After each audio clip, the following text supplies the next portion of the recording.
출애굽기 20장 13절 같이 한번 읽겠습니다. 시작. 살인하지 말라. 간단한 말씀입니다. 인간 보호 명령, 살인하지 말라, 간음하지 말라, 도둑질하지 말라. 이 세 계명은 함께 이어서 서로 연결지어서 이제 볼 수가 있습니다. 그래서 개인의 생명을 보호하는 그러한 계명, 또 한 가정을 보호하는 계명, 이러한 계명들이 계속 이어지죠. 특별히 오늘 이 말씀은 인간의 생명을 귀하게 여기고 잘 보호하라, 이러한 뜻으로 하나님께서 주신 귀한 계명인 것입니다. 그 생명을 보호하는 그러한 명령이죠. 요즘 뉴스를 들어보면 그 아동 학대, 또 아이를 낳자마자 죽이고 또 그 시신을 유기하고 하는 그러한 사건들을 계속 접하게 됩니다. 안 들킬 것 같지만 10년 전, 15년 전 그렇게 했던 사건들이 이제 하나하나 드러나고 있습니다. 죄라는 것은 언젠가 드러나게 돼 있잖아요. 지나가는 사람들을 발로 차고 폭행하고 엘리베이터에서 폭행하고 모르는 사람들을 그렇게 하는 이 사회 구조가 점점 악해지고 있지 않은가. 어디 뭐 무서워서 다니겠는가 이런 소리까지 들릴 정도로.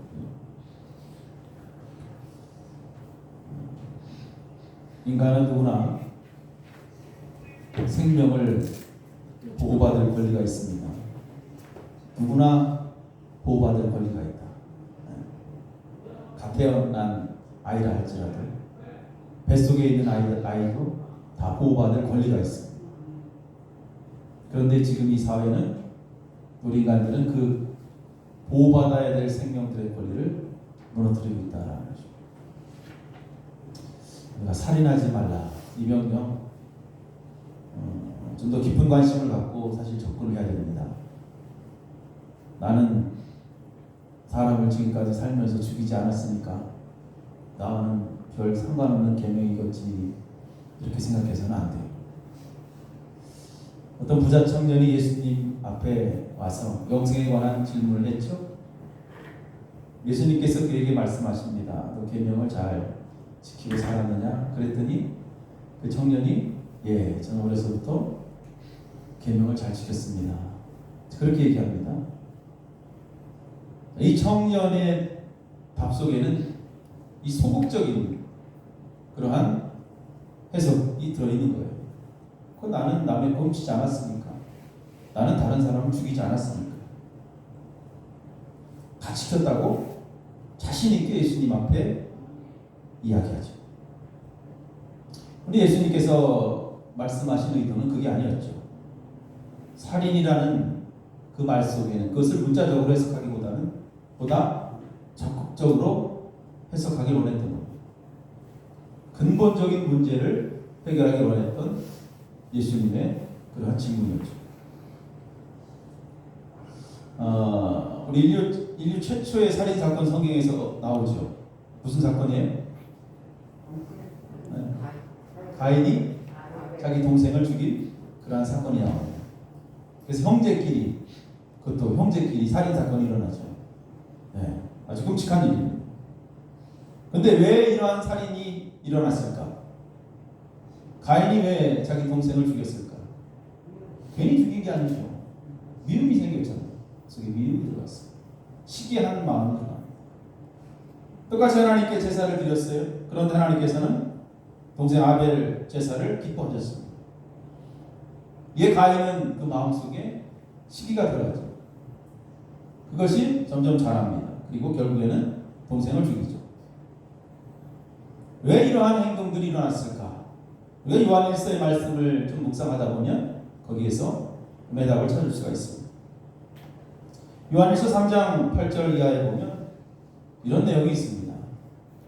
죄를 짓는 자는 마귀에게 속하나니 마귀는 처음부터 범죄합니다. 하나님의 아들이 나타나신 것은 마귀의 일을 멸하려 하십니다. 하나님께로부터 난 자마다 죄를 짓지 아니하나니 이는 하나님의 씨가 그의 속에 거하니 그도 범죄하지 못하는 것은 하나님께로부터 났음이라. 이러므로 하나님의 자녀들과 마귀의 자녀들이 드러나나니 무릇 의를 행하지 아니하는 자나 또는 그 형제를 사랑하지 아니하는 자는 하나님께 속하지 아니하니라. 의를 행하지 아니하는 자나 그 형제를 사랑하지 아니하는 자는 하나님께 속하지 아니하니라. 자, 형제를 사랑하지 않는 것도 하나님께 속한 자가 아니다. 자, 이 말씀 보면 가인은 분명히 하나님께 속한 자가 아니었다라는 거예요. 그 속에 하나님의 씨, 하나님의 씨는 우리가 베드로전서에 보면 말씀으로 나오죠. 그래서 하나님의 말씀이 그 안에 없었어요. 이것이 문제예요. 그래서 괜히 그냥 죽인 게 아니라 다 죽일 만한 그러한 마음을 이미 갖고 있었다라는 거예요. 가인의 마음속에. 그리고 결정적인 것은 뭐예요? 그의 동생이지만 그를 사랑하지 않았다. 사랑하지 않았다. 그래서 계속 이어지는 말씀 보면 우리는 서로 사랑할지니 이는 너희가 처음부터 들은 소식이라. 가인같이 하지 말라. 성경 분명히 얘기합니다.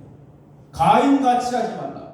그는 악한 자에게 속하여 그 아우를 죽였으니. 악한 자에 속하여 그 아우를 죽였으니. 어떤 이유로 죽였느냐? 자기의 행위는 악하고 그의 아우의 행위는 의로움이라. 이 무슨 말이냐면 가인의 마음속에는 늘 악한 생각이 있었다라는 거예요. 하나님께 속하지 않았기 때문에 그의 마음속에 말씀이 없었기 때문에 이미 동생을 죽이기 전에도 늘 악한 마음이 자리 잡고 있었다. 늘 악한 생각을 했다. 말씀이 떠난 삶이죠. 그러한 마음으로 하나님 앞에 제사를 드립니다. 당연히 하나님께서 그 제사 받겠어요? 받지 않습니다. 하나님. 악한 마음, 늘 악한 생각을 갖고 살다가 하나님 앞에 나와 예배를 드린다. 여러분 그 예배 하나님 받으십니까? 당연히 받지 않죠. 하나님 말씀 따라 살지도 않고 그의 삶에 하나님의 말씀이라고 전혀 찾아볼 수 없는, 그렇기 때문에 항상 마귀가 속삭였겠죠. 내 마음속에 속삭입니다. 결국 가인은 하나님께 속한 자가 아니었다. 하나님께 속하지 않았다는 것은 하나님의 말씀대로 그는 살지 않았다는 것이죠. 그렇기 때문에 하나님은 이 가인이 드리는 제사에 관심이 없었던 거예요. 삶과 예배는 분리되지 않습니다. 삶과 예배는 분리되지 않습니다. 아니, 아멘 안 하고 그러니까 분리가 되나 봐. 뭐 예배는 예배고 삶은 내 맘대로 살면 되는 거, 이게 아니란 얘기예요. 지금 분리가 안 되는 거예요. 우리가 하나님께 드리는 예배, 하나님 기뻐 받으시는 예배가 되기 위해서는 반드시 세상 속에서 살 때 하나님 말씀대로 살아가야 돼요. 가인과 같이 하지 말라고 했어요. 하나님 말씀 앞에 순종하는 삶을 살아가요. 그렇게 순종하면서 하나님께 속한 자로 세상에서 살다가 하나님 앞에 나와 찬양하고 예배드릴 때 그 하나님 그 예배를 기쁘게 받으시는 거예요. 그렇지 않으면 안 돼. 가인처럼 내 멋대로 세상에서 살다가 하나님 앞에 나와서 예배드리고 기도했는데 왜 하나님 내 예배 받아주시지 않고 왜 내 기도 응답하시지 않습니까? 이러면 그때부터 가인처럼 되는 거예요. 그래서 이 살인하지 말라라는 명령을 좀 더 적극적인 자세로 우리가 접근해야 된다. 내가 단순하게 다른 사람을 해치지 않았으니까 나는 이 명령에 충실했습니다. 이 부자 청년처럼 그렇게 말해서는 안 된다는 거죠. 우리가 한번 믿음이라는 거 한번 생각해 봐야 돼요, 여러분. 믿음. 우리가 믿음으로 살아간다. 믿음이라는 거 정리해야 돼요. 믿음. 과연 믿음이 뭘까요? 예수님께서 요한복음 8장 44절에 믿음을 이렇게 얘기합니다. 너희는 너희 아비 마귀에게서 났으니 너희 아비의 욕심을 너희도 행하고자 하느냐? 저는 처음부터 살인한 자라고 그랬어요. 그 마귀는 처음부터 살인자라는 거예요. 예수님께서 그렇게 말씀하십니다. 누구에게 말씀하십니까? 예수님을 죽이려고 하던 유대인들을 향해서 이 말씀하신 거예요. 너희는 너희 아비 마귀에게서 났으니, 유대인들을 향해서 이야기해요. 이들은 항상 예수님을 어떻게 하면 죽일까? 어떻게 하면 죽일까 하는 그 궁리만 하는 사람들이에요. 그러면서 그들이 이야기하죠. 나는 아브라함의 자손입니다. 마음속으로는 예수님을 늘 죽일 분이라면서 성경에 보니까 그 유대인들은 자랑스럽게 얘기해요. 자기들은 아브라함의 자손이라고. 이게 뭐예요? 나는 믿음 있는 자다. 나는 믿음의 사람이다. 이렇게 얘기하는 거예요. 예수님께서 그 소리 들으니까 어때요? 말 같지도 않은 거죠. 너희들은 마귀에게서 났으니 아브라함의 자손이 아니라는 거죠. 너희들이 아무리 믿음이 있다고 얘기해도 그것은 믿음이 아니다. 왜? 아브라함은 한 번도 그런 생각을 가진 적이 없었다는 거죠. 누구를 해하거나 누구를 죽이려고 하는 마음이 전혀 없었다. 그런 유대인들에게 과연 믿음이 있었을까요? 아브라함은 한 번도 그 유대인들이 한 짓을 한 적이 없다는 거예요. 예수님께서 그 얘기를 쭉 하십니다. 요한복음 8장 말씀을 쭉 읽어봅니다. 그래서 여러분, 믿음이라는 것은 그냥 입으로만 있습니다가 반드시 믿음에 따른 행동이 있어야 돼요. 행동이 따라야 돼요. 믿음 있는 자는요, 누구를 해하려는 마음을 갖지 않습니다. 절대로 갖지 않습니다. 그러한 생각이 전혀 마음속에 없다는 거예요. 예수님께서 말씀하신 이 살인하지 말라는 명령을 우리는 적극적으로 대응해야 돼요. 적극적으로 받아들여야 돼요. 내가 형제를 죽이지 않았어도, 내 이웃을 죽이지 않았어도 내가 그를 미워하고 있다면 내가 그를 죽이는 것과 같다는 거예요. 살인하고 있다. 그를 죽이고 있다. 이렇게 예수님께서 말씀하시는 거예요. 왜? 내가 누구를 미워하기 시작하면 그때부터는 하나님께 속하지 않아요. 그때부터는 마귀에게 속하기 시작합니다. 내가 누구를 미워한다는 것은 하나님 그 사랑과 반대되는 그러한 삶으로 가고 있는 거예요. 그럼 미워하는 사람이 있어요? 오해 셀모 밑에 한 번씩 심도 있게 나눠봐요. 요한일서 3장 15절에 오늘 주보에도 썼나요? 그 형제를 미워하는 자마다 살인하는 자. 그 형제를 미워하는 자마다 살인하는 자. 살인하는 자마다 영생이 그 속에 거하지 아니하는 것을 아는 자. 그건 뭐예요? 믿음이 없는 자라는 거죠. 믿음과 미워하는 것 아주 깊은 연결성이 있습니다. 여러분, 믿음과 영생은 뗄 수 없잖아요. 근데 누구를 미워하면 영생이 없는 거예요. 그러니까 믿음이 있다고 하면 반드시 누구를 미워할 수가 없는 거예요. 옆 사람하고 한번 이야기, 얼굴 좀 쳐다. 미워하지 맙시다. 미워하지 마요. 그 미움이라는 게 별거 아닌 것 같지만 이 마음속에 이러한 생각, 악한 생각이 들어가죠. 미움이라는 생각이 들어가는 순간에 그때부터 이미 마귀의 속삭임이 시작됩니다. 그렇기 때문에 우리가 누구를 내가 죽이지 않았다고 해서 늘 안심할 수 없다. 미움이라는 것은 엄청난 결과를 가져옵니다. 가인의 그 행동을 통해서 우리는 분명히 알 수 있습니다. 여러분 가정 속에도 그래요. 사랑이 싹이 펴야지. 아멘. 안 해도 돼. 괜찮아. 그렇게 안 되길 원하는 것 같은데 미움이 싹이 트면 안 되잖아. 사랑이 싹이 타야 돼. 그 가정이 그래야 여러분 그 가정이 그때부터 천국이잖아요.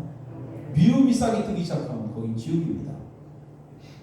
교회 안에도 마찬가지예요. 성도들 간에 서로 사랑이 싹이 타야 돼. 서로 미워하고 얼굴 보면 참 기적적인 그러한 모습들 많이 봐. 내가 교회 다니면서 그렇게 미워하는데도 또 교회는 와. 뒤에 앉아가지고 인상 눈 팍 쓰그리면서도 앉아가지고 예배 드리는 모습 보면 참 기가 막혀. 어떤 때는 기적이야 기적. 그건 기적이죠. 그 교회에 앉아 있었어도 그건 천국이 아니에요. 그건 지옥이죠 지옥. 누구 미워하면서 시기하면서 앉아 있으면 그때부터는 교회는 지옥입니다. 잠언서 22장 24절에서 25절 말씀 보니까 이런 내용이 있어요. 노를 품는 자와 사귀지 말며, 노를 품는 자와 사귀지 말며, 울분한 자와 동행하지 말지니 그의 행위를 본받아 내 영혼을 올무에 빠뜨릴까 두려움이라. 노를 품는 자와 사귀지 말, 울분한 자와 동행하지 말. 누구를 미워하기 시작하면 그때부터 육체만 망가지는 것이 아니라 그 영혼도 같이 망가지는 거예요. 그렇기 때문에 누구든지 하나님을 사랑하노라 하고 그 형제를 미워하면 이는 거짓 말하는 거니 보는 바 형제를 사랑치 아니하는 자가 보지 못하는 바 하나님을 사랑할 수가 없느니라. 하나님을 우리가 사랑합니다. 하나님 사랑합니다. 우리가 늘 고백하며 찬양하고 그죠? 하나님 사랑합니다 하면 자연스럽게 따라오는 행동이 있어요. 그게 뭐냐면 이웃을 사랑하게 되어 있다. 하나님을 사랑한다면 반드시 이웃을 사랑하게 되어 있다. 눈에 보이는 내 형제 자매를 미워하면서 어찌 눈에 보이지 않는 하나님을 사랑할 수 있겠느냐. 네가 말하는 그 말은 다 거짓말이다. 그러니까 우리가 하나님을 사랑하면 자연스럽게 형제 자매를 사랑할 수밖에 없는 거예요. 이웃을 사랑하는 마음이 있을 때 그때 하나님께서 그 마음을 받아주십니다. 그 예배를 하나님이 받으시는 거예요. 그래서 하나님께서 예수님께서 말씀하실 때 네가 예물을 드릴 때 먼저 해야 될 일이 있다. 이웃과 더불어 화평을 이루는 것이다. 그래서 마태복음 5장 23절 24절에 보니까 그러므로 예물을 제단에 드리려다가 거기서 내 형제에게 원망 들을 만한 일이 있는 것이 생각나거든. 예물을 제단 앞에 두고 먼저 가서 하나님 앞에 드리기 전에 먼저 가서 형제와 뭐하고 화목하고 그 후에 와서 예물을 드리라. 하나님이 그냥 막 받는 게 아니에요. 우리가 나간다고 하나님 앞에 간다고 해서 그냥 되는 게 아니에요. 주일날 해서 주일날하고 예배 드리러 그냥 나왔다 그래서 그 예배가 회복되고 예배가 기쁨이 되고 예배를 통해서 은혜 받고 이게 되는 게 아니라는 말이에요. 먼저 해야 될 일들이 있어요. 살면서 누가 잘못했든 간에 서로 원망 들을 만한 일들이 있으면 그것이 생각나면 전화 한 통화라도 해 가기 힘들면 그런 마음을 하나님이 보시는 거예요. 그리고 나서 예물을 드려라. 새 계명을 너에게 주노니 서로 사랑하라. 내가 너희를 사랑한 것 같이 너희도 서로 사랑하라. 너희가 서로 사랑하면 이로써 모든 사람이 너희가 내 제자인 줄 알리라. 전 지금까지 신앙생활하면서 저도 한때는 성경 공부도 좀 많이 했고 제자 훈련도 많이 했는데 참 실망스러운 것 중에 하나가 바로 이거였어요. 목회하면서 그렇게 제자 훈련하고 그렇게 성경 공부했는데 남는 게 없어. 남는 게 없어. 남는 거 있어요. 아, 나 성경 10번 읽었다. 어떤 사람 자랑하더라. 나 제자 훈련 다 마스터했어. 이런 거 자랑해. 수년 동안 제자 훈련하면서 서로를 사랑하는 마음으로 교회가 잘 세워줘야 되는데 그렇지 못한 경우들을 아주 많이 봤어요. 그래서 저 성경 공부 잘하네. 저는 주일날 와서 설교 잘 들으면 돼. 성경 공부 그렇게 열심히 해서 남는 게 뭐예요? 그 마음속에 사랑의 마음이 좀 남아야 되잖아. 자기 마음에 안 들다고 미워하고 자기 생각대로 되지 않는다고 화를 내고 그런 사람들이 제자 훈련 받는다고 또 앉아 있어. 성경 공부한다고 또 모여 예배를 드려요. 여러분, 우리가 교회 와서 제자 훈련하고 성경 공부하는 이유가 뭐예요? 하나님 앞에 예배드리고 새벽에 나와서 하나님 앞에 기도하고 때로는 철야하며 하나님 앞에 금식하는 이유가 뭡니까? 내가 세상에서 잘 먹고 잘 살기 위해서 그렇게 하는 거예요? 아니잖아요. 우리 이 땅에서 주님 닮은 모습으로 살기 위해서, 나도 예수님처럼 살기 위해서, 그렇게 살기 위해서 제자 훈련하고 성경 공부하고 예배드리고 기도하는 거예요. 내가 주님 닮은 모습으로 살기 위해서 오늘도 몸부림치면서 하나님 앞에 기도하는 거예요. 그렇게 예배드리는 거예요. 그렇게 성경 말씀 읽고 그렇게 공부하는 거예요. 그런 예배자로 살기 위해서. 그런데 그러한 것들을 다 하고 나서도 주님 닮은 모습은 전혀 찾아볼 수 없는, 주님 닮아 서로 사랑하는 마음으로 서로를 사랑하는 모습들이 교회 안에 보이지 않아요. 그러한 교회일수록 더 분열이 일어나고 자기 마음대로 미워하고 화내고 주님과 전혀 닮은 모습이 없는 그러한 예배, 하나님 앞에 기도해도 전혀 하나님과 상관없는 그러한 일들, 그러한 모습 보면서 너무 실망스러울 때가 있어요. 너희가 서로 사랑하면 이로써 모든 사람이 너희가 내 제자인 줄 알리라. 성경 공부, 제자 훈련 안 해도 괜찮아. 그것도 못 해도 돼. 교회가 서로 사랑으로 하나 되면 그게 그리스도의 제자예요. 제자 훈련했다고 해서 제자가 아니라 모든 사람들이 인정해야죠. 아, 너 예수님 닮았구나. 너 예수님처럼 살아가고 있구나. 그 소리 듣는 거예요. 그게 바로 그리스도의 제자예요. 우리가 하나님 앞에서 한번 우리 자신들을 깊이 묵상해 봐야 돼. 내 자신을 묵상해 봐야 돼. 여러분, 그렇게 하나님 앞에 내 자신을 묵상하면 묵상할수록 내 마음속에 자리 잡는 게 있잖아요. 그게 뭐예요? 감사의 마음. 하나님 감사합니다. 또 사랑의 마음이 나오잖아요.